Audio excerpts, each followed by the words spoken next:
বাটির মধ্যে চিনি নিয়ে নিয়েছি, চিনিটা একটু বাটিতে ছড়িয়ে নেব। আর কিছু ব্রেড নিয়েছি, ব্রেডের সাইডগুলা কেটে নিয়েছি ছুরি দিয়ে এরকম করে। তো এখন আমি ব্রেডগুলো দিয়ে দিব, মাঝখান দিয়ে একটু ছিঁড়ে ছিঁড়ে দিচ্ছি, তাহলে ছোট ছোট টুকরো হবে। তো সুন্দর করে সাজিয়ে নিলাম। আর এখন ফ্রিজের ঠান্ডা একদম ক্রিমি একটা দুধ দিয়ে দিলাম। এটা কিন্তু গরুর দুধ, জাল করে ফ্রিজে রেখে দিয়েছিলাম ঠান্ডা হওয়ার জন্য।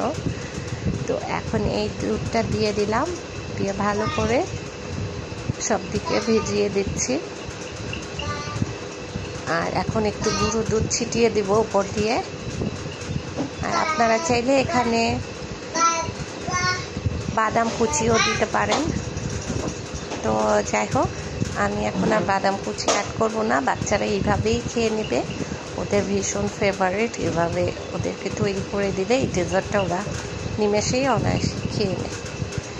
ভিডিওটি ভালো লেগে থাকলে অবশ্যই চ্যানেলটি সাবস্ক্রাইব করে দিয়ে পাশে থাকা বেল আইকনটা অন করে দেবেন। অবশ্যই লাইক কমেন্ট করে ভিডিওটা শেয়ার করে দেবেন। ফেসবুক পেজটা অবশ্যই লাইক ফলো দিয়ে ভিডিওটা শেয়ার করে দিবেন।